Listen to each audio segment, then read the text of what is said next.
Hey everybody, welcome to another episode of Hack Check Podcast. Before we go any further, as you might know, on the grind to 1,000 subscribers, so please go ahead and subscribe to the video. Please like the video and share it far and wide. I'm very, very excited for today's episode. We've got the EFC Middleweight Champion of the world, Mr. Luke Michael, joining us. Welcome, Luke. Thank you so much for having me, man. And man, it's an honor. I'm glad we finally got this and made it happen. Me I'm too. super excited. Yeah, super excited to be here. First off, how's the knee doing? And how's the recovery going with your knee? It's going good, eh? So I'm currently 7 months, like post surgery, basically. So it's been intensive rehab. Been pushing really hard. I'm in sort of like the strength phase now.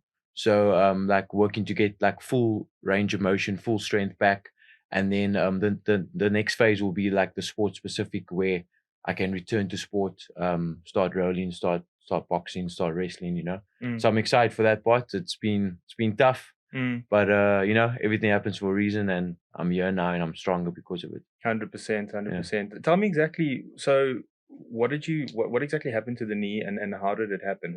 So I was about 3 weeks out before my title defense against we had that rematch scheduled against Panga Trezo. And I was feeling good. I was like, yes, it was an amazing camp. And we had my last sparring session. I was sparring with Lal Karam. And we were in the second round of 5 minutes. We scheduled like 5 rounds. And I pushed him against a fence in the gym, went for a double leg, picked him up, and just went, bah! Sound like a gunshot, bro. Like, It was crazy. And I was like, yo, like even the other training partners, they heard the sound of it. It was crazy. And then but I actually felt nothing, like it wasn't painful or anything. We stopped the session, but I thought it was just like a click or something, But and then afterwards I had to go for MRI. They done the scans and told me my ACL was torn. Oof. Yeah, grade full tear. Grade 3. Yeah, grade 3 full tear. Yeah, so I had to obviously book the surgery and have it repaired, while reconstructed. Jeez, yeah. So you didn't feel any pain, but can you walk on it afterwards? Or yeah, I could walk, but it felt like a bit like unstable, But not much pain, no, not much pain. But yeah, it's flip. I didn't expect me to ever get like such a severe knee injury, Yeah, it's a bit of a freak accident, eh? It is because I'm used to taking guys down, I just picked him up, and I think it was just like wear and tear from like. In hindsight, I think I was pushing a bit too hard that training camp, like maybe overtraining. You must listen to your body, and maybe I pushed a bit too hard. But lessons learned, and we're just gonna keep working on the rehab and come back stronger. And then what was the sort of initial when after you had the surgery? So they tell you need to have the surgery. What was sort of the initial time period they gave you that you would be out? Yeah. So with ACL, they say generally it takes about 9 months, like 9 full months to recover. 9 to 12, they say. Wow. They say 12 is probably your best bet in terms of like making sure you don't re-injure it. So I'm currently 7 months now, so which means I got another 2 to 5 months. Right. 2 months puts me at the 9-month mark, and 5 months puts me at the 12-month mark. So I'm just gonna play it by ear, and see how I feel. Like with my biokineticist, I'm working with a very good one. Like I said, I'm 7 months now, so it feels strong. Like I'm able to squat, I'm able to jump and stuff. Yeah. But I haven't wrestled anything yet, and obviously it's like that mental thing you need to get over as well. Right. Like flip, I don't want that to happen again. Yes. And I was chatting to my bio, and he was telling me like it also puts you at risk for your other leg, because you're going to be overcompensating. Right.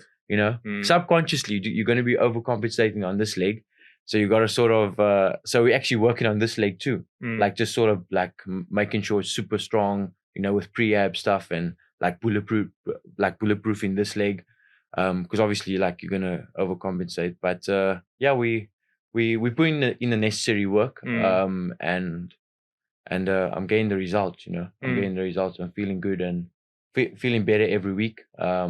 It's a hard injury to come back from, but gotta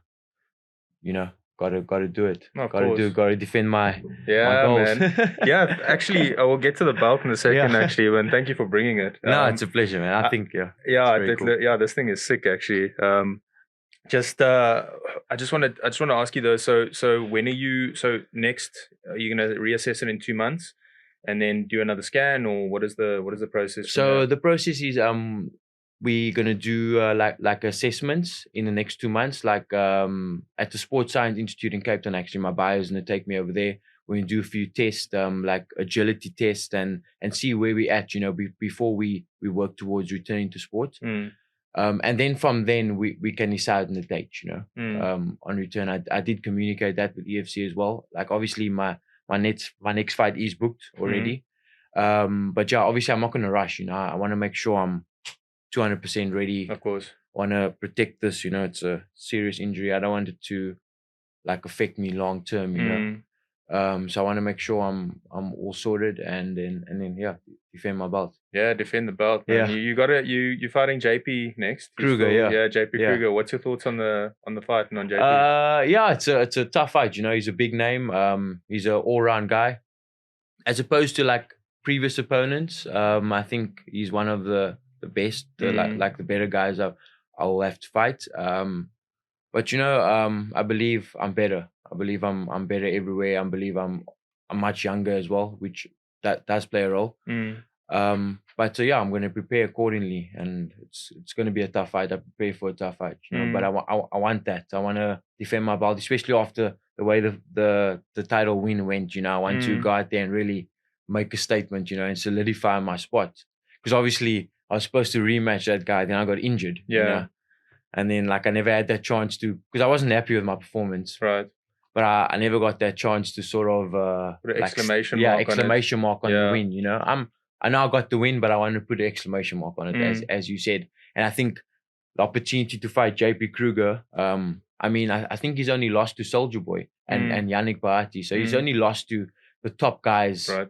He's lost to top guys, with big names, and yeah. He's also been in the game a long, long time. Eh? Yeah. I remember when I was like amateur, I used to watch JP Kruger. I watched his fight against Soulja Boy. Yeah. Actually with Roberto Attila. Oh, right. Yeah. Yeah. Yeah. Because I think I think JP Kruger was under Rio Grappling, actually. Possibly. Yeah. That's sort of before my time. Yeah.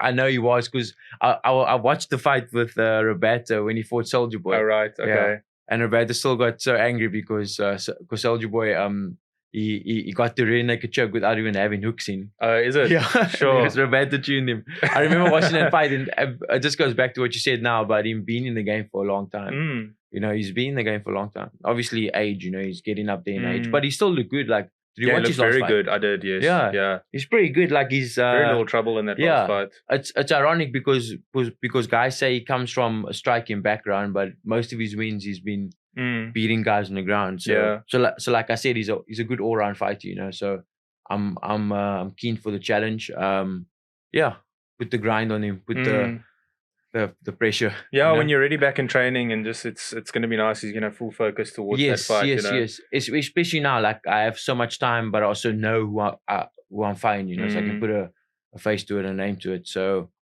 yeah, like every day I know I need to get this leg strong.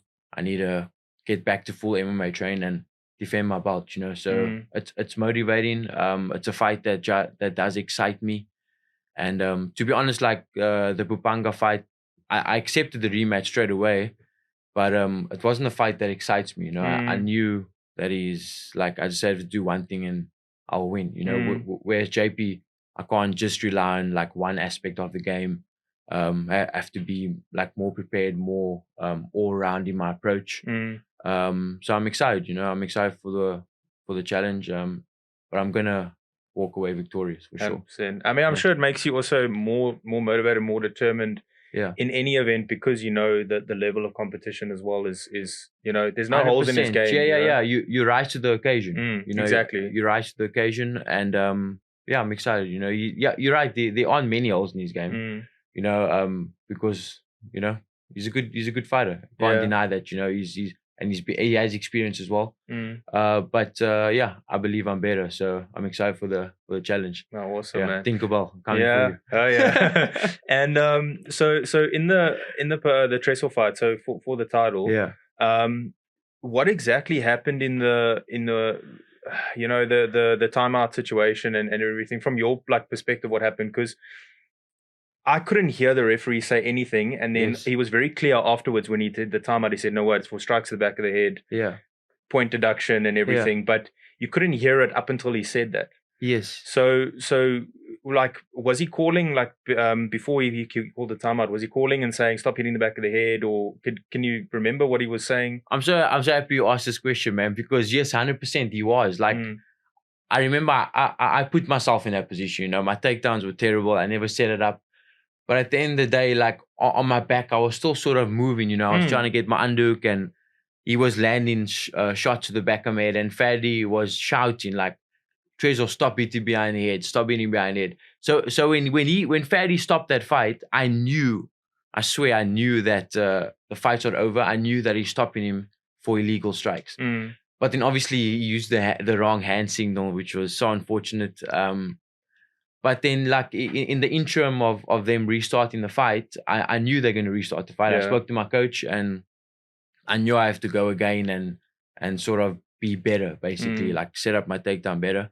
But at no point did I think the fight was over. Like I knew that he was landing illegal strikes, especially, and I believe he knew as well, because Fadi was shouting at both of us. You know?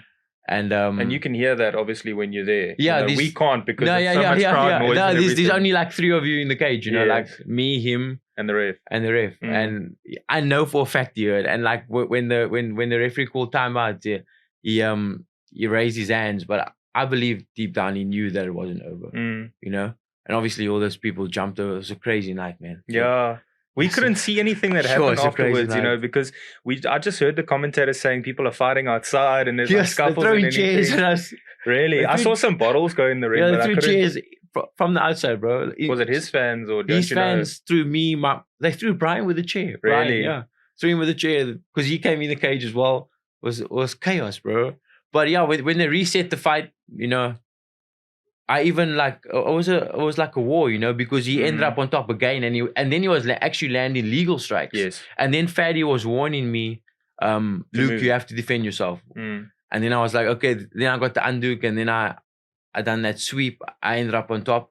Then Fadi was warning him, and he wasn't doing anything. I was full mount, you know. And then I won the fight. That was definitely over after that. Yeah. I won. I feel like my finish was decisive as opposed to what he claims was easy, you know? Yeah. He was just sort of wild and reckless, throwing illegal strikes. You know, you have to sort of be in control of yourself, you know? He was erratic. He was just like throwing crazy. He wasn't like picking his shots at all. I knew when I was on top of him, I could see I was just landing and landing. Yeah, it wasn't the hardest shots.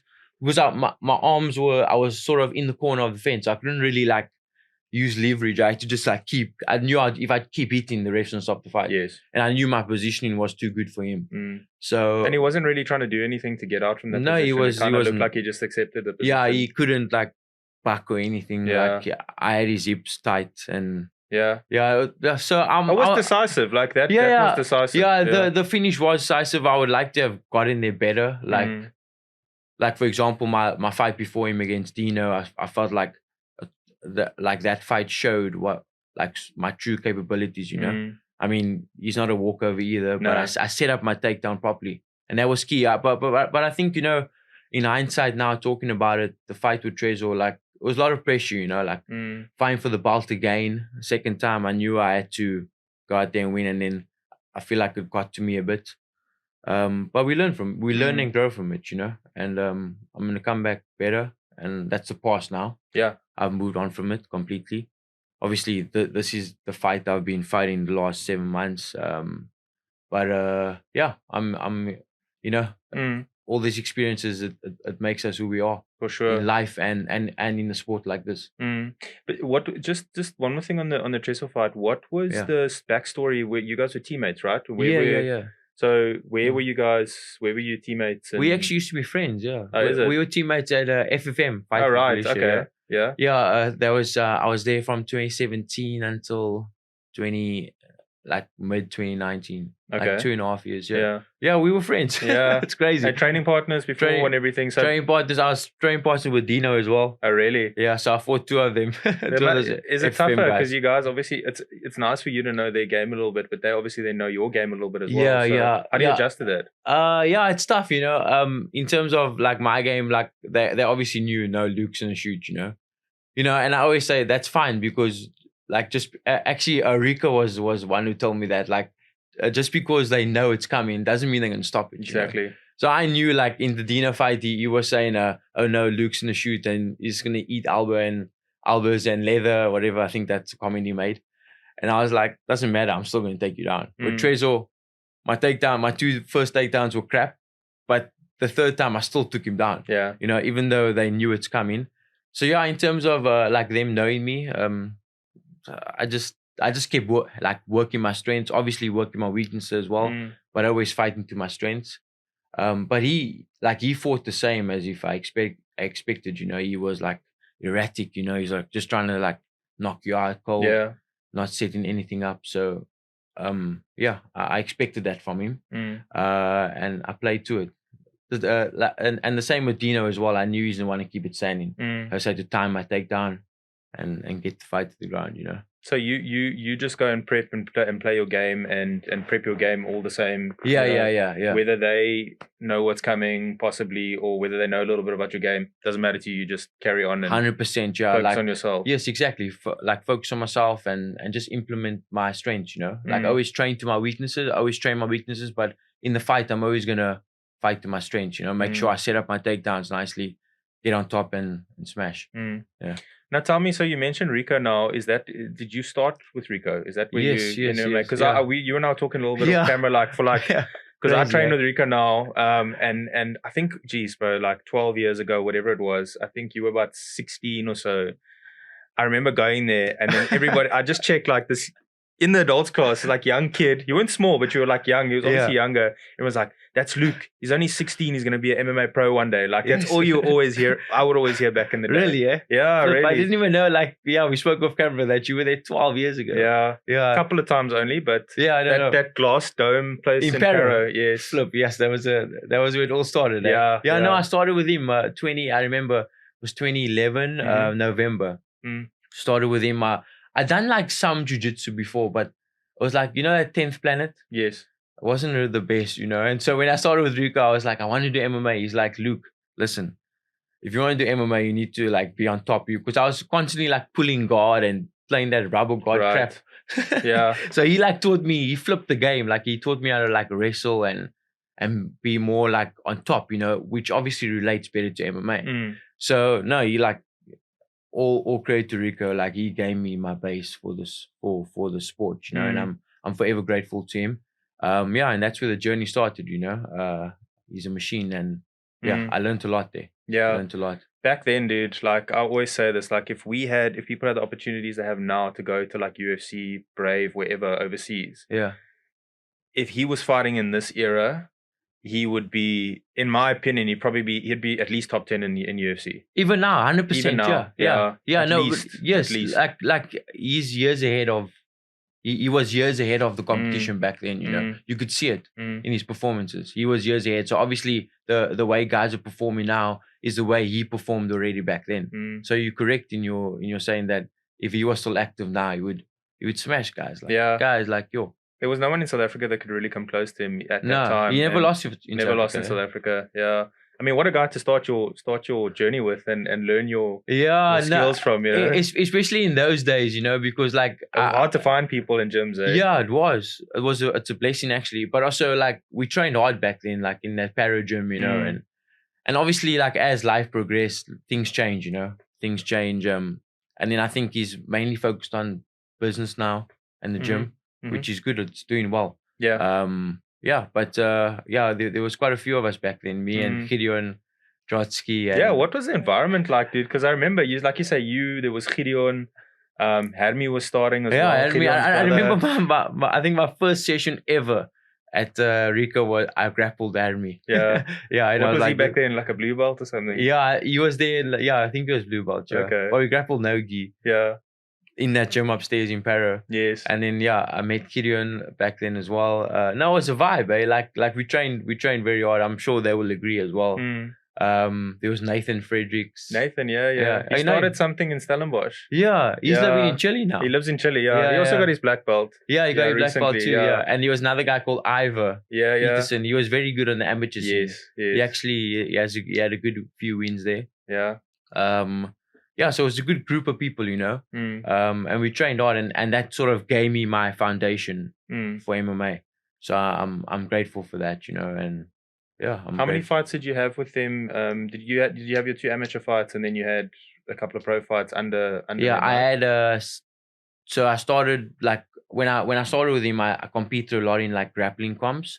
So I was doing like a lot of that, like jiu-jitsu comps. I won like quite a few of them, and then because my goal was always to compete in MMA, he suggested that I do 2 kickboxing fights.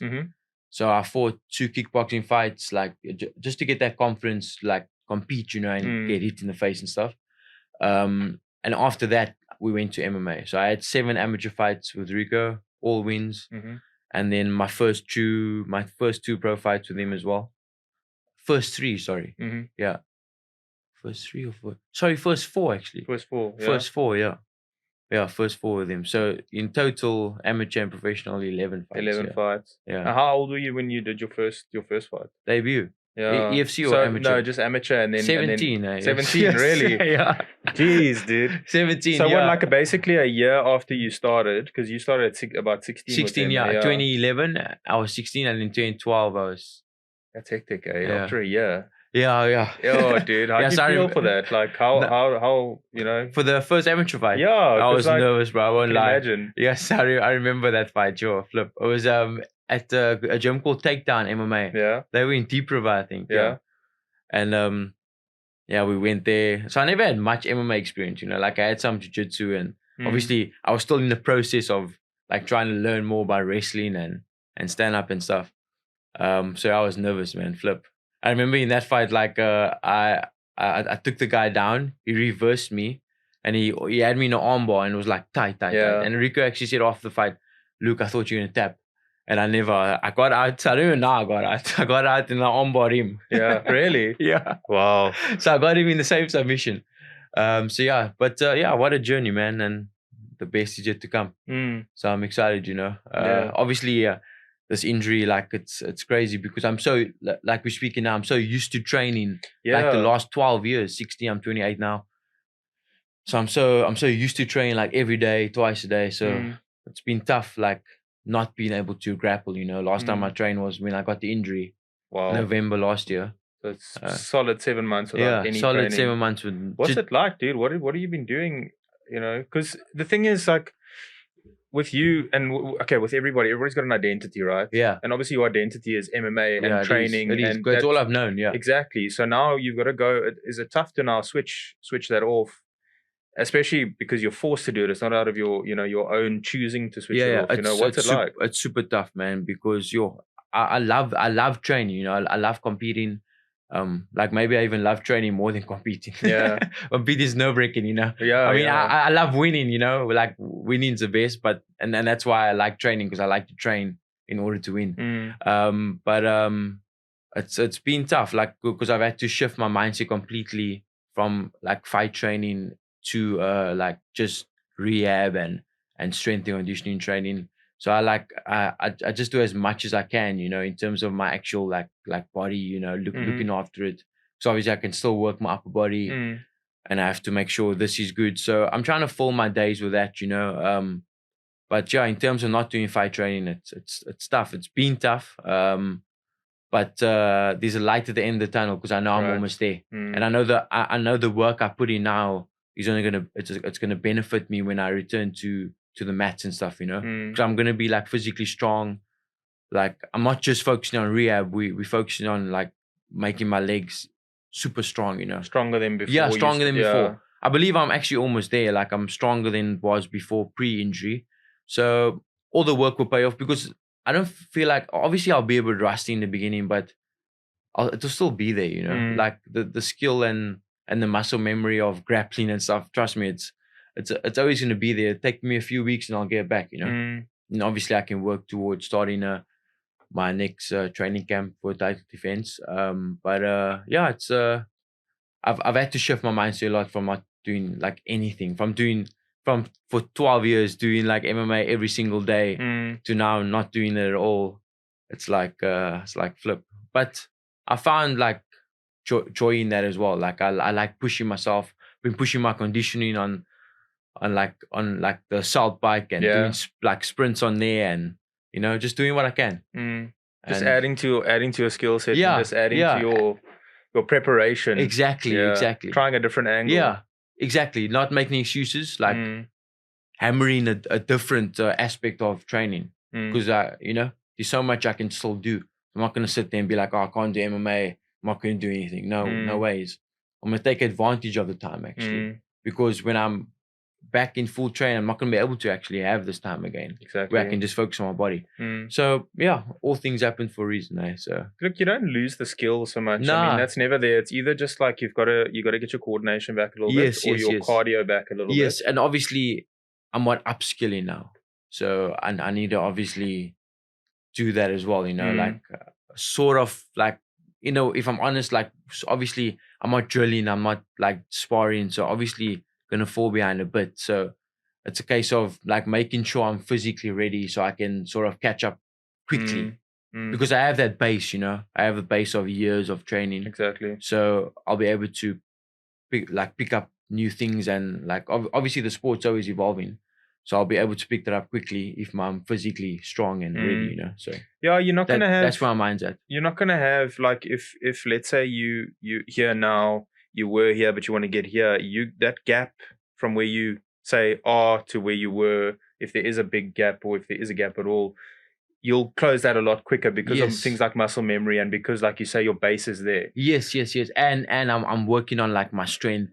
And stuff, because like obviously strength, I think we spoke of camera, is important, It's super important. You can have all the skill in the world, and if you fight a strong, tough guy, like you probably, the skill guy is always going to win, but you need to still outlast. You need to outlast, yeah, or you can get hurt. Exactly. You want to have that good balance between like skill and strength. You have to put everything together. Yeah, you have to put everything together. So I'm working like to get super strong now, and then like just add that skill in jiu-jitsu, wrestling, boxing. But it's already there. It's already there. It's just that it's actually not even so much about maybe adding it. It's just kind of like fine-tune. Just going back to it. Just like slowly.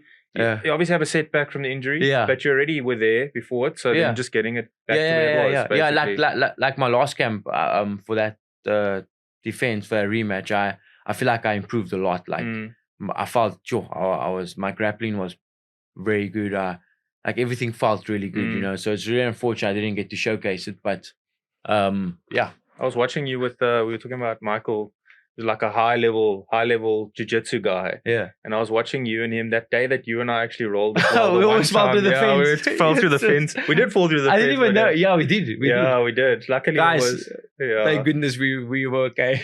Talk about freak accidents. So you and I don't know what happened. Like if we start, or like if that was just how we started. We started standing. Yeah. And I think you also had a double leg on me or something, and you pushed me up against the fence. Yeah. And we were like working, and I'm like looking down to try to stuff the takedown or whatever, and then all of a sudden you were doing well to stuff the takedown. I thought I was, but then next thing I'm looking down at you like this, I got my hands together. I want to pick you up. Yes, and then but you're putting a lot of pressure, obviously. And the next thing I was looking down like this, the next time I'm looking up at the ceiling, and we're just like floating. And I'm like, what the hell just happened there, bro? And then the next thing, you and I were, I don't know if I shot for a guillotine or something, but something told me let go of the head, obviously, because we were going to like the outside. And the next thing we were on the floor, but like it's just freak because someone had left the cage door open. Bro, I'm sorry, it could have been worse. Yeah, that's we talk about freak accidents. Like imagine that. Like imagine I shot for the guillotine, never let go, and you hit your head on the. It's hard floor. But it's a hard floor, and it's like rubber flooring. Yeah, or like I hit my back of my head. Let's say both of us could have been concussed. So dude, I was a bit. Yeah, that was me too, bro. Like I want to lift the I don't know, dude. Yes. And then straight after that, but that fence is gone now because they've Really? they've moved. I haven't been there since. So the mat, it used to end here, and then they needed more mat space, so they took that cage out. It's probably better. It's probably much better. Yeah. Yeah. So then you just know, don't like stand up towards that side. Yeah. Of the, but on that day, you were rolling with Michael. Michael Block. Yeah, he's a brown belt and like solid brown belt. Yeah. And I was checking. You went for he likes to play butterfly guard. Yeah, he's a good guard. He's very good guard, at that. And he can sweep you as well. He sweeps heavy dudes. He sweeps high level dudes. And I just checked. You were like your control was so good on him. Like you went for a body lock pass. Yeah. And I was like waiting because I know Michael. Like people try body lock pass him. He sweeps people, and like he didn't sweep you that day. And you like passed his guard and everything. Like you're looking so sharp, dude. And also when you and I was that before the title fight? That was a couple of weeks before, I think. Definitely. I think it was, a couple of weeks before the actual fight. I think it was a couple of weeks before the fight. Yeah. Okay. And you and I rolled, and I remember feeling like shit, dude. This guy's strong as well. You're feeling very strong before that fight. So you know what? Like that's true. Like I don't believe people have seen what I can really do yet. You know, like my performance in the cage wasn't the best so far, and I believe like this injury was actually good in a way because it allowed me to work on my mindset as well. Yeah, which I have been doing, and I'm excited. You know, because I believe I'm going to show my best version upon my return, and that's what I want to do. You know, like I said, I have 10 EFC fights. The losses I have, I don't believe I should have it, but you know, it's all lessons learned, and I'm gonna bring my best in like the next 10 years. I'm gonna bring my best, like while I still have to compete. So no, because you're still young, dude. I mean, you've been like we said, you've been in the game a long time, but you started at a young age. Yeah, started very young. So you still, I mean, 10 years from now, you're never gonna be 40. Yeah, exactly. So exactly, yeah. And like you said, like I have that strong base, you know, and it's gonna keep getting better as the year goes on, as I become more experienced, as I obviously work on my striking as well. But I couldn't believe that I didn't actually know like until coming today that we rolled that day with the fence. Yeah. Now I remembered. It was just the one roll. But I think after the fence, you and I both kind of got freaked out. So we were like, let's just leave it, no injuries, you know? Yeah, exactly. So that's such a crazy. How's your rolling going? Not doing a lot of it at the moment, to be honest. Yeah, we've so for my job, I drive quite far and stuff. Yeah, so. You said. So I'm trying to we speak about strength. I haven't been to in a gym setting for probably like, dude, I think the last time I did like a squat, for example, was probably about 2.5 years ago. Yeah. How come? Just doing some other stuff. Well, I got rid of my gym membership. Okay. And then we have a gym in our estate. Nice. Yeah, you're also in the Bowen estate, so they're gonna Is he one in Turnbull? Yes. I'm not gonna say where, but there's okay, you answer where. You know, but I'll tell you. So there's actually two. That's so cool. I trained at the Bowen on as well. Yeah. Yes, So the gym has enough. So like I would go and stuff around every now and then, but it was just like because you're at home. This is the problem now. You're at home. You associate. I like to separate home. So like if you were to train MMA at home. Yeah. I'm sure you could relate. Like it would be so tough because you're like, oh, my bed's right there. The kitchen's there. You won't the have TV's that same there. mindset and focus. It's nice when you can leave home and separate it. Yeah. So that's what was always so nice. So pre the C word years, I'm not allowed to say that on camera. Pre those years, it was like you drive to work, you go to gym before or after work, whatever it is, but you leave your house, you separate home. Yeah. Then you like have your work bit. When you're done with work, you separate. When you then go to gym, you separate. You come home, you separate that all. When we work that's healthy. That's healthy. Yeah, and you get a nice routine. Yeah. And then working from home is great, but like you lose that routine and you lose that separation of everything. Yeah. The discipline is not as much. Well, because like you said, it's gone, bro. The bed's right there. Yeah. Or the fridge, like the food right there. You're more comfortable. Exactly. So, then you're like, okay, well, it's 6 a.m. It's cold. I don't have to leave. So I'm gonna sleep. Exactly. So that's basically what's been happening. As a result, you fall behind a bit. You skip. Yeah, you skip. Yeah. So that's been happening. Jiu-jitsu, I was doing a lot of it because I really enjoyed it. That's why I started doing it. When I started at Reps, and I was doing Monday nights, Wednesday nights, Saturday open mats. I tried it. And then I think of some Fridays.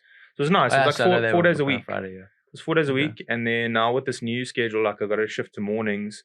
So it's twice a week. And then 6 a.m., eh? 6 a.m. In the morning. They start at 5, bro. What? Who starts at 5? A bunch of guys start at 5. In the morning? In the morning. Flip, bro. I'm still like, I'm in dreamland back then. Yeah, so it takes about 20 minutes. Start at 5 at reps. 5 to 7, yeah. Yo. And then so I fall in at 6. So they'll do technique and then they'll do rolling. So, or like a mixture of the two. Isn't it hard to wake up that early? Super hard, dude. Coffee, Super obviously. Hard. Yeah, got to. Espresso double. You got to, bro. You got to. But the nice thing is at the end of the day, when your day is done, you've done so much. Feel more productive. You feel way more productive. Yeah, you go to bed, you go sleep better. Exactly. I agree with that. Like, yeah. When you have productive days, you know, like, hey, today was a good day. I've sort of earned my rest now, you know. Exactly. Whereas the other way, you like especially if you're a perfectionist, you know, you'll be like, flip, I didn't do as much as I should have today, you know. And you try to catch up. You try to catch up. It's a never-ending spiral. But you can't actually catch up. No, yeah. it's a never-ending day spiral. gone, yeah.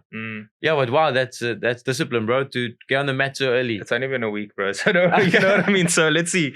But no, it's, yeah. Who coaches that class? That's Bim. Yeah, that's okay, he's I think he's, I don't know how many stripes he has in a brown belt now. You guys do gi or and no Fani, gi? both. Bim and Fani now, yeah. You guys do both gi or no gi? Yes, yeah. Depends on like the... alternate?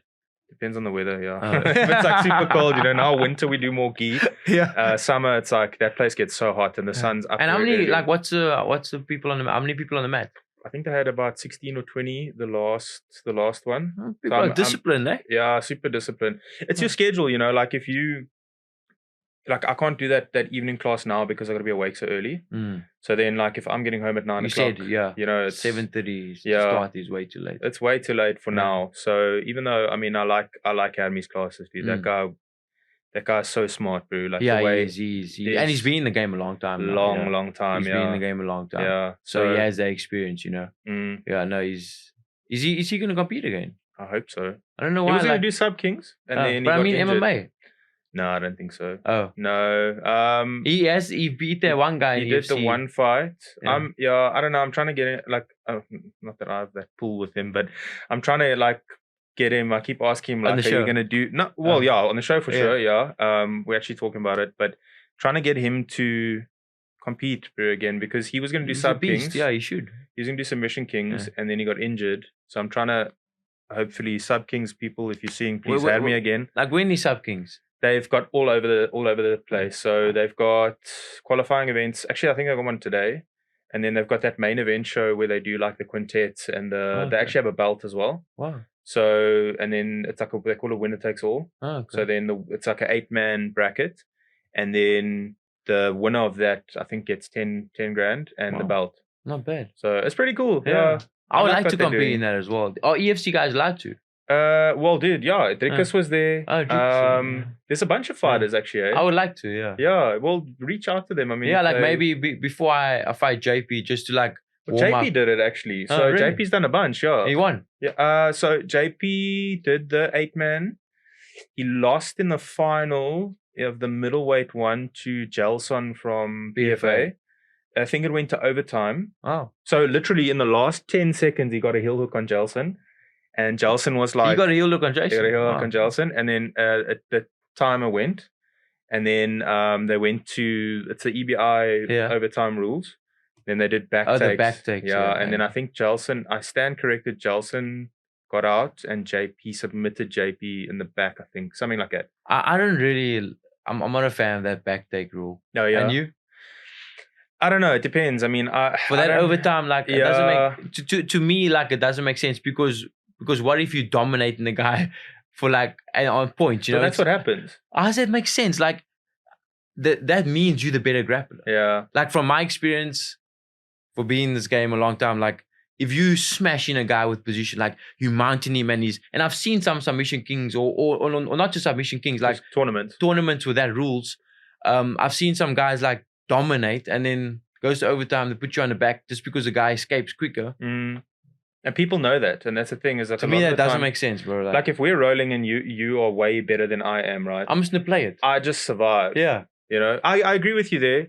I don't like the points. I don't like any of the systems actually, bro. I don't know how you like what the. I feel like points is fair though because fair enough. Because if you're on top of someone dominating him, like or at the like it just doesn't make sense to not have it, you know. I like the ADCC rules where you've got no points for the first half and you got points in the I've done that before. Half. Yeah. That's actually probably the best, because with points also there's an issue, because if someone gets 1 point or an advantage and they just coast. Yeah, but also I think we spoke off camera about that where you can put the hooks in over and over. Yes, okay, that I didn't like. That I don't agree with either. Yeah.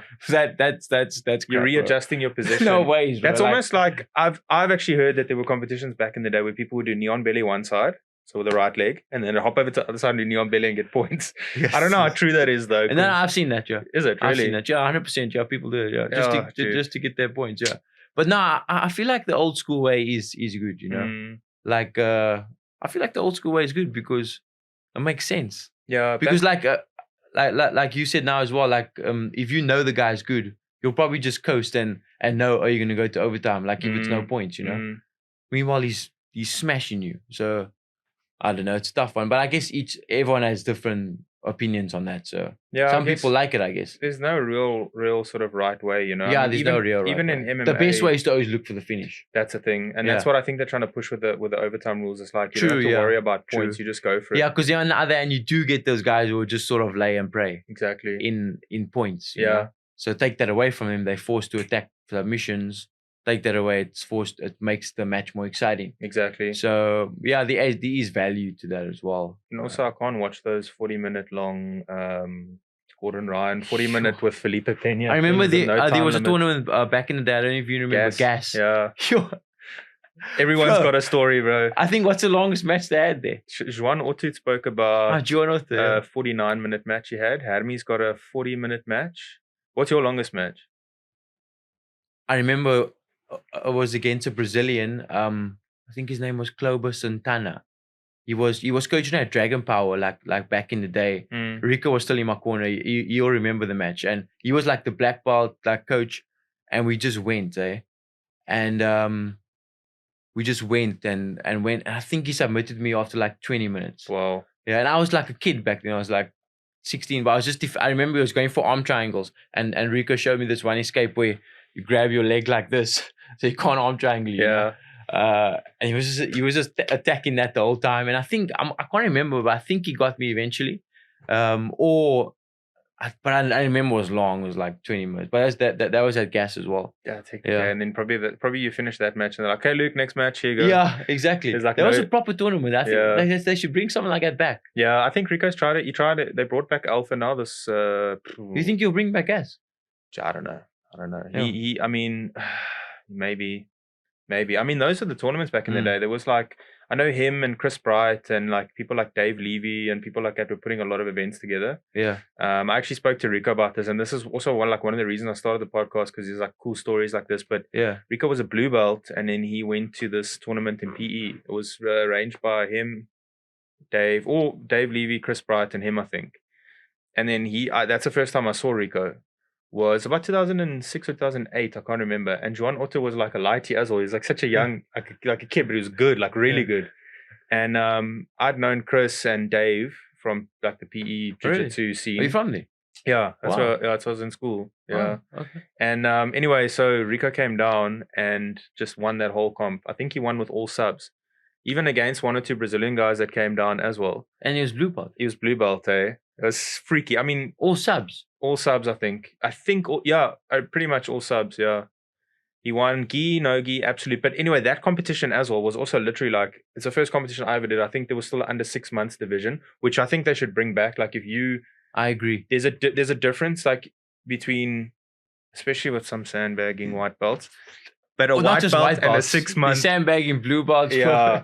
Yeah, there's a lot of them. And I like flip. Like if you have the opportunity to grade and you're trying to hold yourself back, just to compete in brackets or divisions where you can have an advantage against less experienced guys.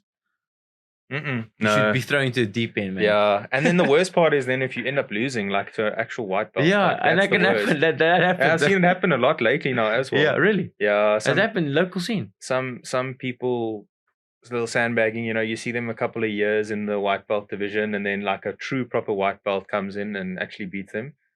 So it's always a risk to try to do that. Or worse, a wrestler comes in as well. Wrestling always wins. You're like going to the white belt division. Dude's got big cauliflowers in his ears.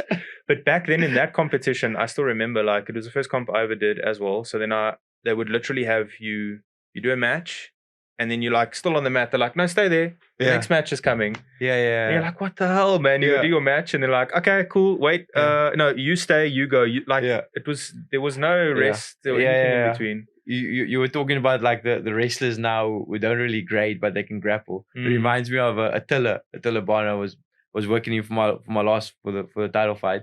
That guy, bro, like flip. He doesn't have his white belt, but roll with him. Yeah, he's also been in the game a he'll long smash black time. belts. I guarantee. Like he submitted me. Like he submits me. Like he submitted me. It's crazy. Like guys. He's very good. Like it's just an example of like guys who don't like have a jiu-jitsu background, but they understand like grappling, you know, and they can use that because wrestlers have like a different strength, you know, positional awareness. Yeah, as well. Positional awareness and stuff. So it just shows like belts don't always. Well, not for MMA and nogi, you know. No, belt doesn't matter. No, not for MMA. Even if you properly grade, so like even you'll see these days a lot of actual like legitimate blue belts are winning competitions that it's like against brown belts and black belts, you know, and then more an international scene. So like, I mean, it doesn't. I spoke to Roberto Attila actually about this as well, and he said like, the belts is like a recognition, you know, it's like recognition for what you've done and everything, but it doesn't actually. It's not to say just because you're brown belt you're gonna go smash every blue belt, which is obvious now to.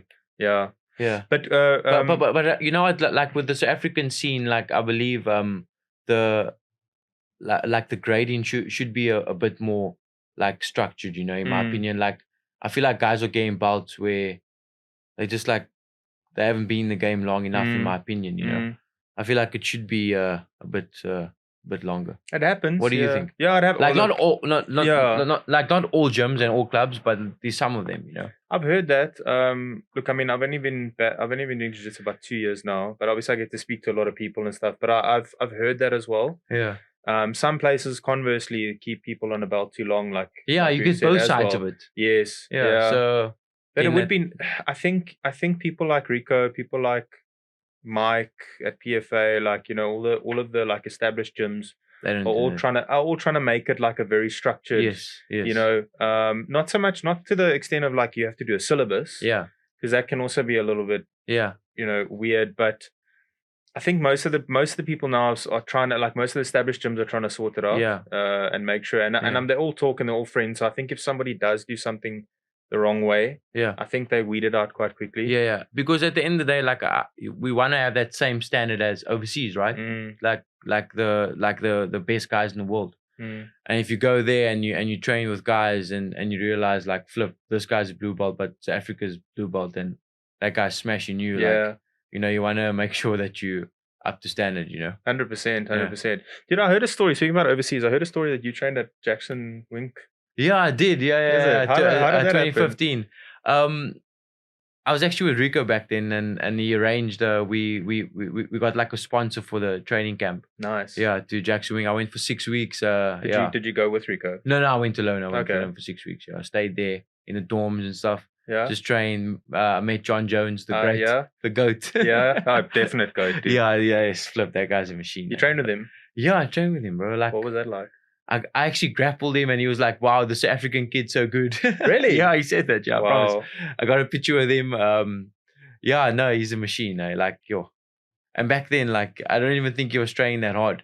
Because I remember that, like, all those stories you hear about Potty Jones. Yeah, Potty Jones. I think it was Potty Jones like 2015. 2015. But then I trained Carlos Condit. I trained with Holly Holm.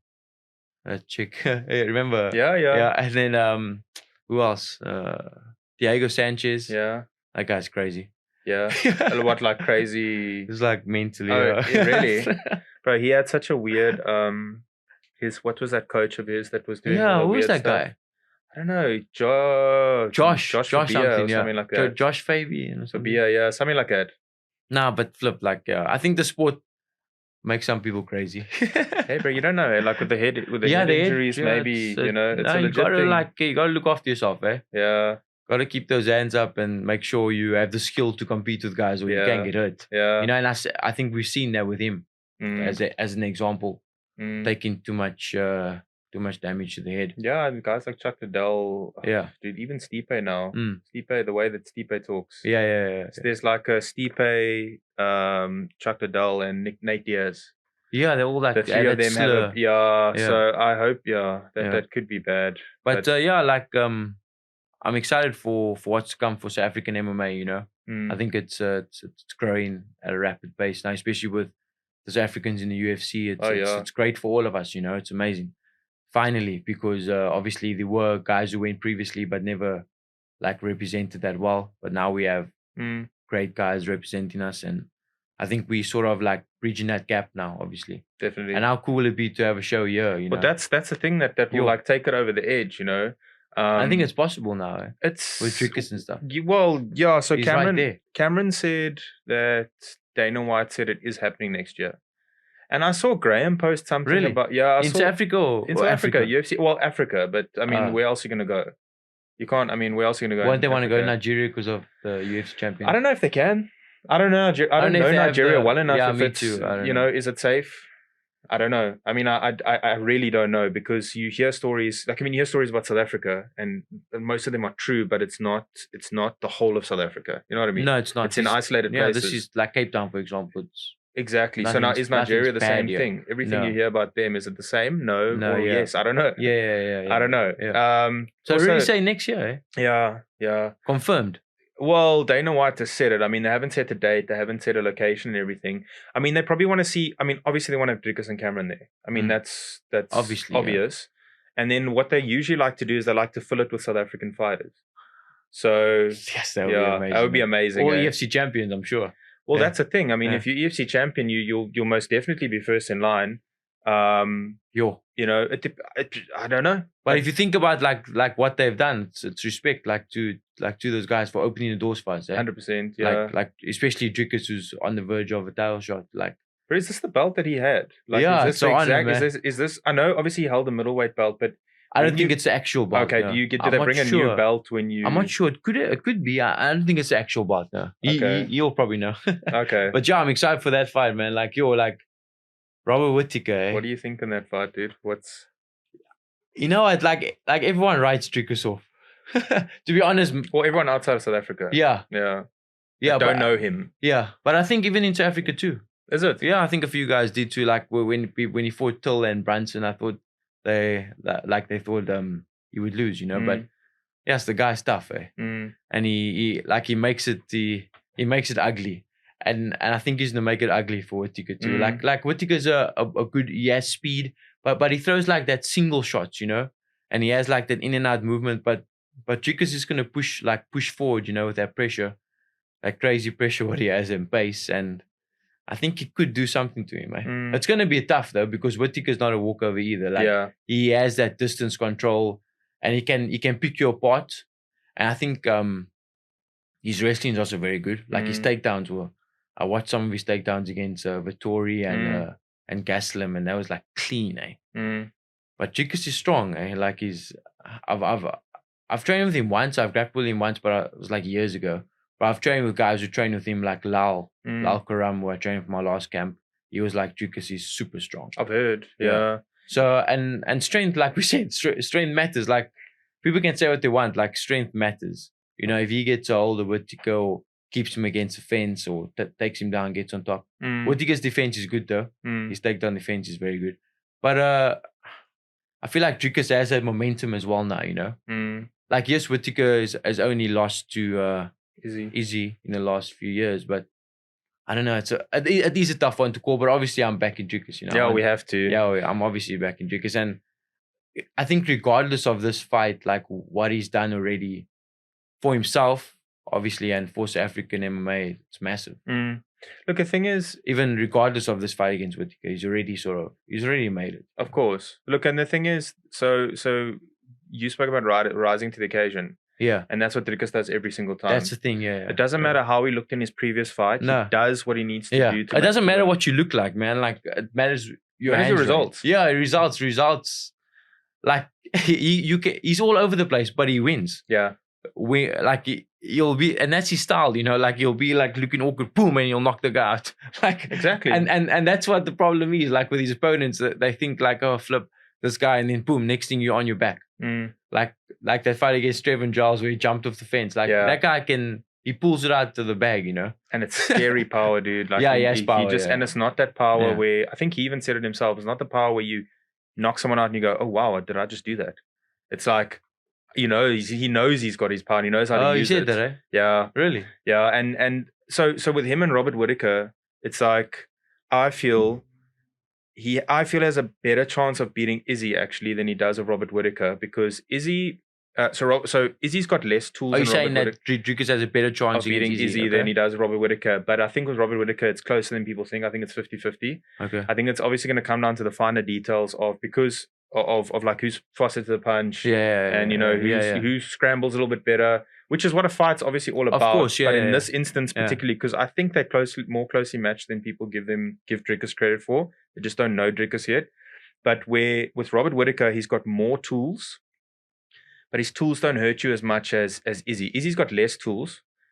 His main tool is his striking, but his striking can hurt you a lot. Yes.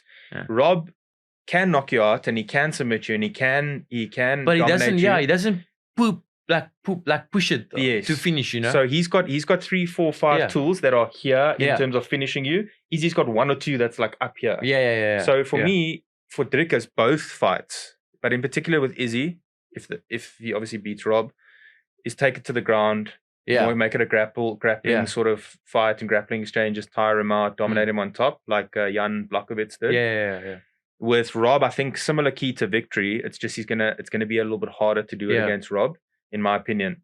But Dricus, win, lose or draw in this next fight, is probably next in line for a title. So obviously if he wins, he'll be #1 contender. Yeah. But I think even if he loses and has his next fight, which against Cannonier or whoever. Vettori, maybe. Vettori lost. Yeah, I think they both lost. I think it will be Cannonier because he beat Vettori. Whoever it's against, as long as he doesn't lose really badly to Rob, which I don't think will happen, he hasn't hurt his brand. So in other words, Izzy says he wants the fight. Izzy will beat Rob again. I'm sorry, Rob is not going to beat Izzy. Again, my opinion. So then that sets up. I think so too. Yeah. All that Dricus has to then do is win the next fight that he has. If he loses to Whittaker, win that next fight. The more impressive, the better, and it's a title fight. Yeah. So he's still there. He's still there. Yeah, but I agree, man. Like with Rob, I feel like he's a bit like too. Like he's really good. Like skill wise, he's so like he's quick. You know, he's quick and his wrestling is good. Like I said, so he's good striking, he's good wrestling. Even his grappling on top, you can see. I mean, I think he owns a jiu-jitsu gym. So he's really good on top. But I just feel like Dricus gonna beat him to like with the pace, you know. I think he's gonna put the pace on him. I can just see that happening. But it could go the other way as well, where he outspoints Dricus, where he makes him miss and could actually make him look bad stylistically. But Dricus could also get the finish. So it is 50-50. I agree fully. Because Rob has what it takes to go out there and like outpoint him. I didn't see him finishing Dricus. I also don't. That's like 3 rounds. That's the I thing saw on a video he wants to finish. So I don't think he's gonna finish Dricus too. Dricus is tough. He's not gonna go like you have to knock him out and Whittaker doesn't have that. Like he can, but it's unlikely. Or submit him? Nah. I don't think submit him. People don't people don't realize Dricus. I think most of his victories have come from sub. Yeah. So. Yeah, he's legit on the ground. He's legit on the ground. I mean, speak about Sub Kings. He did a Sub Kings, actually. Yeah, didn't he like beat everyone? Except for one guy, Johan Oosthuizen. Yeah, he's the best. Johan. You know Johan. I know Johan from Rico. Yeah. That guy's the best grappler in the country. But I will, and by far. By far. He plays. I grappled him before. He's, that guy. Wow. That guy's a machine, bro. Yeah. He's not even aggressive. Yeah. He was at that at Nathan's gym. Yeah. He was doing gi back then. He was a blue belt. Stellenbosch. Yeah, he was a blue belt. That's where I trained with him. Yeah. But but that being said, Johan basically did what he wanted with everybody except Dricus. Yeah. So Dricus, Johan pulled guard. Dricus went into, I think it was butterfly guard, and was doing really well. Very good top control. But Johan's leg lock game is just, I mean, his whole phenomenal. Game. But then he got him with a leg lock in the end. But I mean, Dricus was. I think he got an arm bar. He went for a leg lock.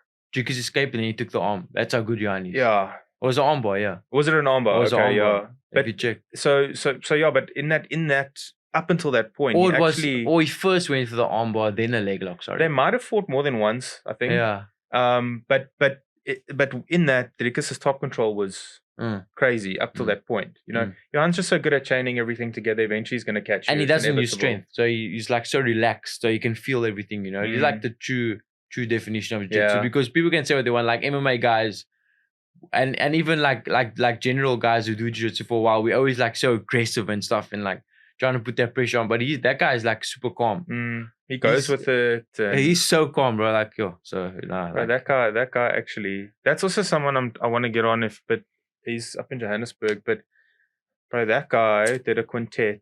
So there was 4 and 4, 5 and 5, and he was third in his team. And then I think it was Cameron Pritchard first on this team. Cameron Pritchard beat the first 2 guys, and then he went against Johan. Johan beat him, and then like the next 3 guys, all under like a minute, like back to back to back to back. And then when it came to the last guy, it was like, I think Johan might have been 4th in this team, and then he came to the last guy, which I think was Soldier Boy, and then there was like, I've got to sit out. I've got another quintet later. And did he fight Soldier Boy? No, he didn't. No, he sat out on that one. But dude, it was so easy. It was just like leg lock, arm bars, back takes, like less than a minute. Yeah, he has like the skill set he has is crazy. Yeah, I wonder sometimes with him if it's probably boring to compete in South Africa. In South Africa, yeah. He did compete in Abu Dhabi, eh? I don't know. He went to Poland, I think. The last time I saw he went to Poland for the ADCC trials. I remember he went, I think it was 2017 he went. And he actually lost there in Gi. Is that the brown belt match? That just shows, yeah. Is that the one? I saw one on YouTube. Yeah, it was brown belt. It was a heel hook or... Yeah. Okay. That just shows, like I was saying earlier, about the level, you know. But I think if we, you talk about... But I think that gap is closing. That's the thing, yeah. So like if we talk about levels, I think, obviously you go overseas, but look at like Luke Griffith as well. He's winning. He went to the big show in ADCC. That's crazy, eh? He trains in America now, but he's also part of the Quan Vessels system. Yeah. But a guy like Johan, now he's got his own gym. So has Johan and Luke ever fought? No, I don't think so. That would be cool. Like if you ever want to make a money match in South African Jiu-Jitsu, you have Luke Griffith versus Johan Oosthuizen. Because they're both heavyweights and they same weight. Luke might be a little bit bigger and a little bit heavier now. I don't see Luke beating Johan, to be honest. I don't know enough. I don't know enough about it, because Luke's a brown belt now under John Danaher, and he went to the big ADCC show, like the main show. So I always say the best South African and the best person in South Africa. So the best person in South Africa is Johan. It's actually in here, but possibly the best South African could be Luke Griffith, but we don't know until they go fight against each other. Yeah, I think that has to happen, man. Yeah, we try to get some sponsors or something together. And make like a super fight, That'll be quite cool, dude. Is it UFC this weekend? There is, There's UFC on ABC. That's Emmett and Taporia. Oh, who you got? Taporia, easy. That guy's good, right? Yeah. That's a scary. That last fight against what's his name, Bryce Mitchell. Yeah, smashed him, mate. Smashed him. How good was his takedown and stuff? Everything was good. Everything was good. Good. He's probably next in line for a title shot. That's what we were saying. So we do that weekly talk show, the Chokes and Eye Pokes. Yeah, we do predictions. Yeah, I actually want to maybe like with World Sports Betting or somebody, get them to send us the betting odds. Okay. Because we always bet to the best, baby. That's I'm looking at the shirt now. So so we always look, and then his fights are so close. Like we can you have to make a call on what, like who we think is going to win. What do you say, live betting? No, not live betting, but so we don't do betting or anything. Okay, don't do betting. But it's good to see the betting odds because like when you look at who was it? There was another fight last weekend where we didn't even have. It was the Cannonier Vittori card. We had someone that we were shocked that they were betting favorite. Vittori was a favorite. I think it was Vittori. Something like that. Did you think Cannonier should have been the favorite? No, I think Vittori should have been the favorite, but I'm not sure. And Cannonier won, He was underdog. Yeah, Cannonier was, dude, that guy was, he smoked him, He improved so much at 39 years old. You see his jab and stuff. Yeah. And his pullback right hand was amazing. Yeah, super dominant. I thought Vittori's gonna beat him. I thought so too. Yeah. Because Vittori's only lost to Robert Whittaker and Izzy. But what were you saying about World Sports Betting? You want him to send you the odds or something? Yeah, because it would be interesting to know, because we always sit here and we go I'd love to see what the odds are. I'd love to see what the odds are. And then it would actually, I don't know, it would make it a lot more interesting if we knew the odds, because sometimes we can't call, like we still have to pick somebody, Yeah. but then like it would be good to know, like, okay, that guy's actually the underdog, and Yeah, like, you know what I yeah. mean? So Well, it's on their website. You just log it. Okay, Yeah. So okay. you could do like when you do the prediction videos. Is there a UFC tab? Yeah. Oh, really? Yeah, UFC tab, EFC tab. Okay, sweet. Yeah, Okay, yeah, I'm gonna yeah. definitely do that. Yeah, they do EFC, UFC.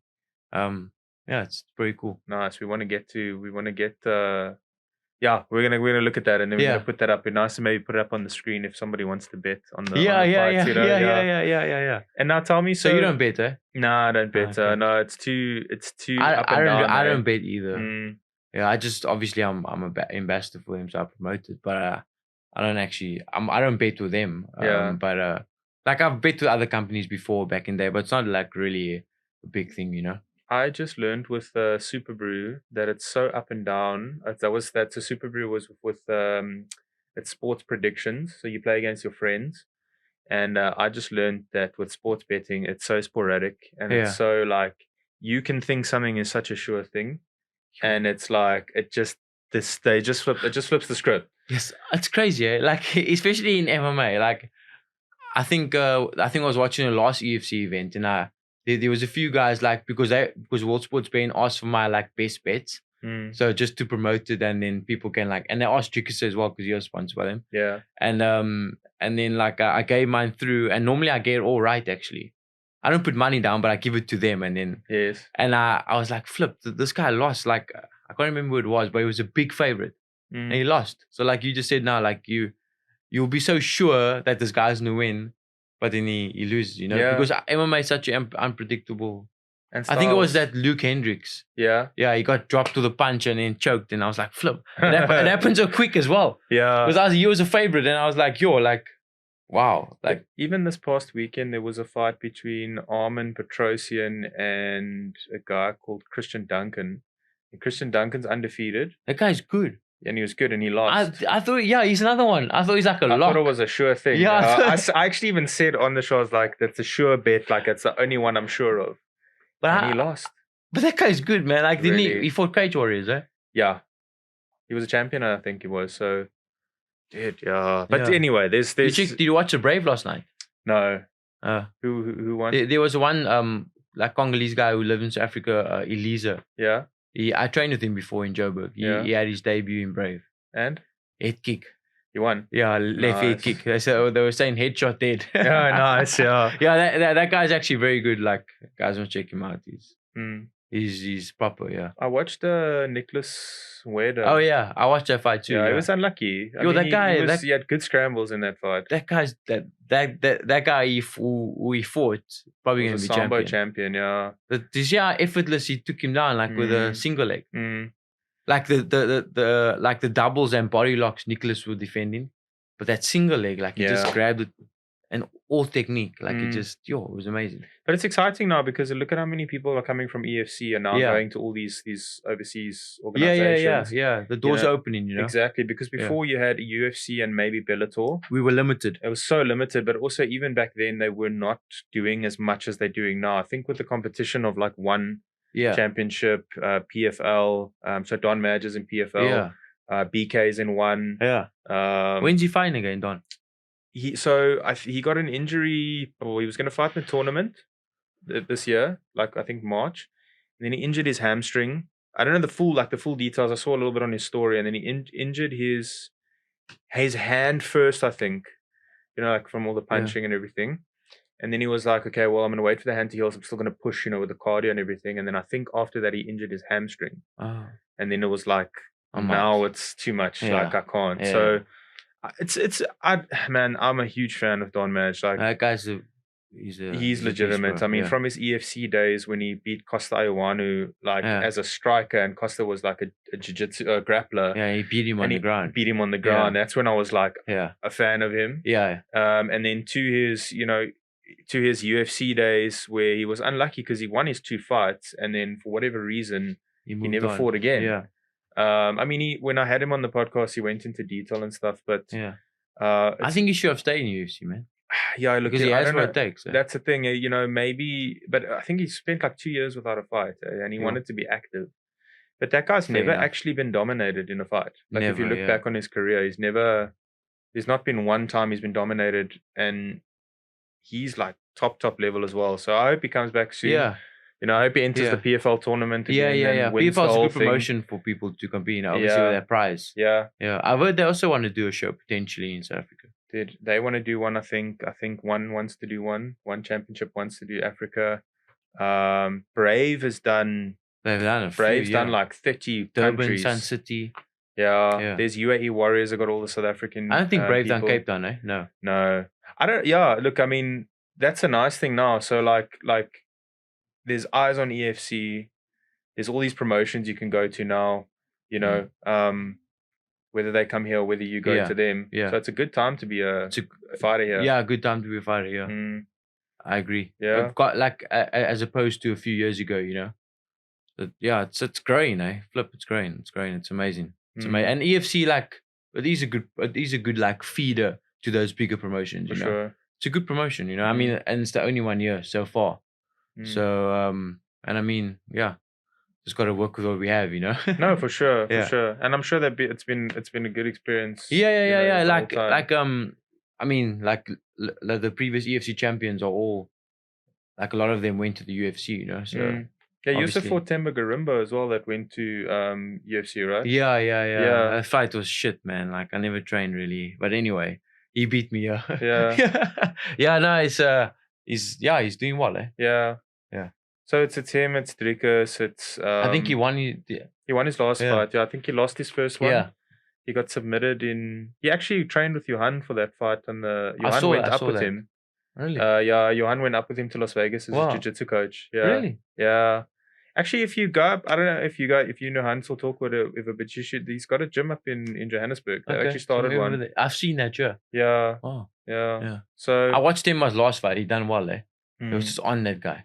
I think he's training now with Colby Covington. Yeah, MMA Masters. Yes. No, that's cool, man. Yeah. So do you, if you end up so going to UFC, do you think you'll meet up again with Jackson Wink, or have you I could potentially, because I still like I still have a good relationship with him. Like the manager of that gym, he like hosts all the fighters from like international fighters. He always like messages me. He's like, oh, he wants me to come back, you know, like, and he's been following the journey like since I was there. So yeah, it's a good contact. I mean, they do have like high level guys, and the coaching is amazing. Like Greg Jackson, like, I think now they don't have that many guys active in the UFC, eh? But I still think that they Greg were Jackson, the team. They were the team back then, eh? Like, there was one stage when they were like unstoppable. Yeah. Who is like the best? I would say, like, who's doing the best in terms of UFC teams now? Yeah, teams. I don't know. Yeah, think about it. There isn't really like one. There was TriStar back then. There isn't like one specific team at the moment. Yeah, I couldn't actually tell you, because I think Kamaru Usman was with they had Black Zillions. That was quite a good team. But I don't know if they're still with them. If he's still with them. It's become more about the fighters now than the teams. You know, you'll still maybe what's Habib's team with Javier Mendez. Okay, they're probably the best, I think. I with mean, Islam. Yeah, with Islam Makhachev and the affiliation to Dagestan, and that's probably, that just comes to mind. I don't know who else is there. You know, I want to see Islam versus Volk again. Yeah. So do I. Who do you think won their last one? Islam won, I think, in the balance of things, but Volkanovski showed us a lot. Yeah, he done damage, eh? Yeah, I think why people think fifth round. Yeah, the fifth round. Do that to Islam. Flip. I think that's why people have Volkanovski, because it's fresh in their minds what he did in that last round. Yeah. But I think Islam did win. Yeah, 3 rounds to 2, in my opinion. Points. Yeah. He scored those points. You know, he got those takedowns. He had the control time. People can say what they want about like him being on his back, but he did enough in the. He was winning. It's rounds. Yeah, it's rounds. Yeah, like Volk he should have been able to escape, but he wasn't. Like that round when Volk was hitting him from the back. Yeah, that's what training with Craig Jones does, eh? What does he do that? He trains with Craig Jones. No, so it's like not being in things that you think you're in danger. Craig Jones, you can do like have him in any position. Obviously now there's top guys that will sub him, but like just a normal person that rolls with him. Could have him mounted, you could have his back, whatever, and he'll just like still play around with you from there. Yeah, he's that good. The most dangerous position. You can have him in so many dangerous positions, and he just finds a way out. So that's crazy. Yeah. That was a good fight to watch, but What, Volkan Islam? Volkan Islam. Yeah. I wanted to happen again. I want him to go up and Yeah. and Yes, that Charles Oliveira and Benil was surprised. I Yeah. watched your video because you brought in Trident Group. I was like, yeah. I saw your prediction was Charles, and I was like, nah, I thought Benil's gonna win. I know. I thought Benil's gonna like. He was the smash him. betting favorite. That's why. Yes. And you said Charles. I was like, flip. Do you think Charles is gonna do it? And he done it, Yeah. The foot, like that guy's good, Like, cause he's like he's on his back. He's so comfortable on his back, and then he gets back up and he knocks you out. Like, I just feel like that gap with the wrestling for Islam. I don't think he'll beat Islam. Yeah, no, Islam will beat him. I think for I sure. don't think he's Yeah. Because that gap with the wrestling and stuff. No. Okay, guys. So we asked you to send in some fan questions on Facebook, Instagram, YouTube, basically all the socials. I've picked 3, actually all from Instagram. I think you might have actually seen some of. 4 actually. You might have seen some of these. Yeah, I've seen all of them. Okay. So you've seen I'm these tagged ones. in it, so I got a notification. Yeah, right. Okay, Yeah. so I just picked some of the Instagram ones. So the first question is from Neil89VR. He said, "What was your first martial art?" First martial art, jiu-jitsu. Jiu-jitsu. Yeah, jiu-jitsu. Yeah. Like when 16 years old, when I started with Rico. Yeah, no gi jiu-jitsu, not gi. Yeah. I started with no gi, like freestyle jiu-jitsu. Yeah, the best choice, The best choice. Yeah, the best base actually. Is still the best base between like wrestling and that, like that solid grappling background. Yeah, is power. Yeah, because then you can sort of dictate where the fight will go. Exactly. If you have the wrestling as well, or you need the wrestling. Because if you just have good jiu-jitsu but you don't have wrestling, you can't get the fight to the ground. So you need good takedowns. It's imperative. So yeah, that's exactly what Rico said about the wrestling. Is like with the wrestling is you dictate where the fight goes. Takedown or takedown defense. If you have that, you can keep it standing, or you can take it to the ground if you want. Simple. Yeah. Cool. No. So the next question is from Jack. Please and thanks. Actually, my co-host on Chokes and Outpokes. Really? Thank you, Jack. Yeah. Oh, nice. He just said, "Will your injury be a factor at all coming into the next fight?" I don't believe it to be a factor at all. I'm super confident in my rehabilitation process. I'm super confident in my biokineticists who I'm working with, and I don't believe it's going to be a factor at all. I'm actually going to be stronger than I was pre-injury. Because I'm putting the necessary work. Obviously, like if I'm honest, like obviously in training for my next training camp, like mentally, there are battles I'm gonna have to overcome when getting back on the mats and stuff. But in terms of the fight, I'm gonna make sure I'm bulletproof. This will be past me by then, way behind me. Even mentally, I'm sure, because you'll be able to get all of that out. That's what the training camp's for. Exactly, it's gonna get out of it. Like look, I don't care. Like I'm gonna fight as if I was never injured before. That's for sure. I'm not gonna let it hold me back. Whatever happens. I'm gonna fight. I'm gonna be free. I'm gonna fight like always, like to my best ability. Like I said earlier, best version. That's awesome, man. Yeah. And also because you've been able to overcome it, you'll be extra motivated, I'm sure. You feel like a different person, when you overcome something like that. I mean, it's hard. Like flip, having surgery on your knee and having no leg for like months and stuff. Makes it's like, oh, okay, the fight. Okay, let's do it. Yeah. That's the easier part. Yeah, it's the easier part. Yeah, flip. Then the next question, I've seen it already. This is from Hermie Drosky. You know Hermie. Hermie, hope you are, bro. Now he said, "What's next if you get past JP?" To be honest, I'm not going to look past JP. I'm fully going to focus on this fight, and all my focus on JP. And once I beat him, we'll focus on the next thing. But I'm not too sure yet. I just want to focus on this fight. Like obviously with like what we spoke about with South African MMA growing as much as it is, with UFC coming down, that is my goal. That is my goal, and I believe beating a guy like JP puts me one step closer. But also I can't afford to lose now at this stage in my career. So all my focus is on him, beating him, and then like taking the next step towards the bigger stage. Yeah. So I'm 100% hungry for this win. Yeah, so one fight at a time, and not looking past them. Yeah, I can't. No, can't afford to go back now. Especially after injury like this. So I'm fully dialed in for this. Yeah. And tell me, so just maybe a follow up to that is if you see yourself, let's say you have say another couple of fights in the EFC, do you think they would all be at middleweight defending the belt as long as possible, or do you think there'd be a chance for you to go up to light heavyweight, or is that a possibility? Try go 2 belts? I don't think I'll fight. If anything, I could go to welterweight. Okay. Yeah, not light heavyweight. No ways. I'm too small for that. Okay. Okay. But would you be interested? I mean, in like a 2 belts, going for 2 belts, I would love or would to, you be more like cementing the? No, I would love to. I would definitely. That is something that crossed my mind before. Actually, before I won the belt, because I thought I'm actually going to fight for the welterweight belt after I beat Dino Bagatine. I thought they can give me a welterweight shot, but they said after Dricus left, the middleweight was vacated. Then they initially offered me Zakir Badat for the middleweight title. That never happened, and Trezor came in. So like my goal was to actually, after beating Dino, was to fight for the welterweight title again, because we fought at a catch weight of 80. So I was always like in between there, because I'm not the big middleweight. But for EFC level, I was like, let's do it. Yeah. Like overseas and bigger promotions and UFC, I want to fight welterweight. Okay. Yeah, I want to.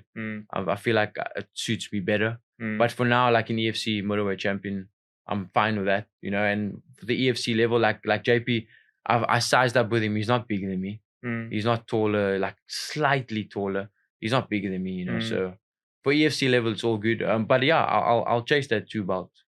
Let's see what happens. Like I said, my focus on him first. 100%. I want to defend, and then we'll see. Then you can assess from there. Exactly. Yeah, no, that's cool. Yeah, I think it'd be cool to get. Listen, if you're talking about, and I know you're not thinking past JP, but if you're talking about, UFC or impressing an overseas promotion, I mean, 2 belts is everybody that's held 2 belts. Champion Dolce's held 2 belts, went over. Dricus held 2 belts, went over. So that'll be interesting, bro. So that'll be cool, man. Yeah. And I think the welterweight title might be vacant soon, eh? I don't actually know, because there was because that Mark's going to UFC soon. I think. That guy's good, eh? Possibly. Yeah. I mean, I think he's actually gone with Dricus now for the fight camp. So that could mean that he's going to like discuss with the UFC about signing. I think he deserves it, eh? Yeah, really good. Yeah, he's really good. Yeah, very good. So it could be, that could be a thing, But like you say, you focus on JP first, and then from there you can reassess. Yeah, then I have options. Yeah. With a win against him, I have options. Exactly. So exactly. that's my focus. And that's now. what you need. Yeah. So there's more answer, Army. Yeah. Yeah, that'll be cool, man. That'll be very cool to see. Then the last question, I think you've already responded to this one, but this is from Blamby Shadrach. Shadrach Kansua is also a EFC middleweight. Said, is he ready? Ready for? I wonder if he meant him or JP. Yeah, I'm not sure. So at the moment, I haven't started like my full camp yet, but I'm always ready. As my response is there, I'm born ready. If it's for him, I don't know. Like he hasn't really shown anything in EFC yet. I think he has. I think 2 fights. Yeah. I think Gundari took him down actually. But he smashed him at the end. He smashed him at the end, and his last fight against, I think, Mark Kamba. So yeah, I'm excited to see like who he fights next. He's looks like a tough guy, and he's at a good camp. Like Chris Bright is really good. So I'm excited for the challenge. Obviously, not thinking about him first, JP, but he looks like a good challenge. So let's do it. If he keeps winning, let's do it. Yeah, of course. Yeah, you need to obviously get there first. Yeah.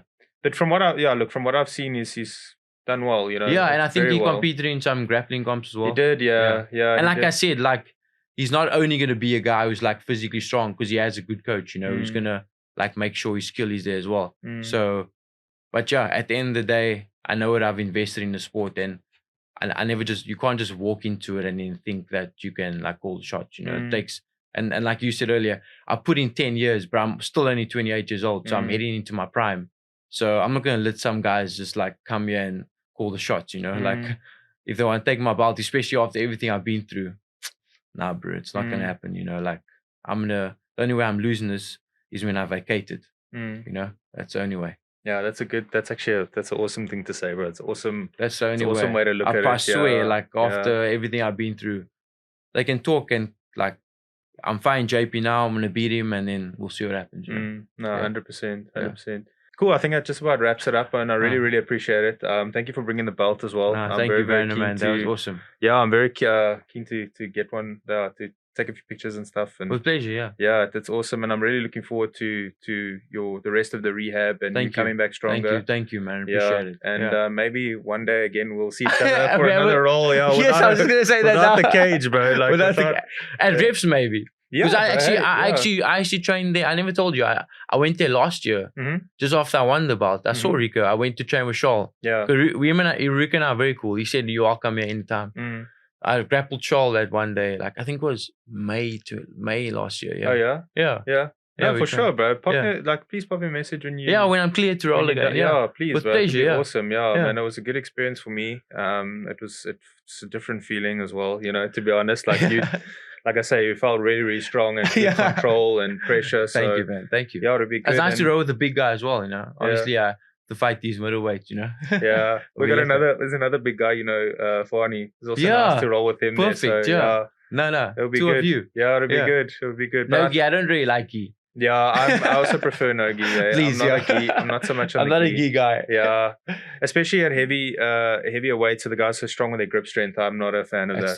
But hey, it is what it is. But listen, man, we're really going to be behind you. Thank you for the next fight, and I mean, I can't wait to get this out there. Yeah. So, thank you guys so much for watching. I really appreciate the support. Please like the video, comment, share, subscribe, all that good stuff. Please follow Luke on Instagram. Have a look at the rest of his rehabilitation, and then of course watch the EFC fight once it's announced with JP, and then we're really looking forward to seeing what happens after that fight. Thank you so much, guys. Awesome. Thank you for having me, and can't wait to get it out there. Hack check, baby. Yeah, here we go. Hey everybody, I'm really excited to announce that I've partnered with a healthy food meal prep company. Their name is Plated Convenience. They've got all sorts of healthy meals: chicken, beef, fish. They've even got vegan options. Head over to the link in my description or www.platedconvenience.co.za. Go there, customize your meals, use the discount code #HackCheck10 at checkout for 10% on your next order. Thanks for watching, guys.